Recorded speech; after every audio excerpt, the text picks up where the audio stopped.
చెల్లితమ్ముడ ప్రపంచమంతా యేసుక్రీస్తు ప్రభువుని ఎందుకు వెంబడిస్తుందంటే, మొదటగా ప్రియ అక్క చెల్లితమ్ముడా, పాపం నుండి విడిపించే దేవుడు.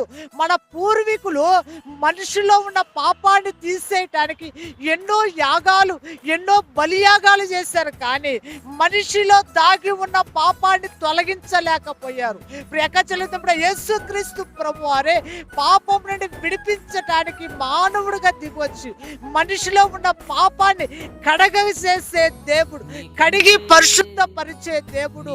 ప్రకాశితప్పుడు ఇంకా ఆయన గురించి ఆలోచిస్తే, మరణాన్ని గెలిచిన దేవుడు, మరణాన్ని గెలిచిన దేవుడు, మరణాన్ని గెలిచి పరలోకానికి వెళ్ళిన దేవుడు. ప్రియక్క చెల్లితమ్ముడు, ఆయన యందు ఎవరైతే విశ్వసిస్తారో వారందరూ మరణాన్ని గెలిచి ఆయనతో పాటు పరలోక రాజ్యములో ఉండటానికి ఒక మార్గాన్ని సరళం చేసిన దేవుడండి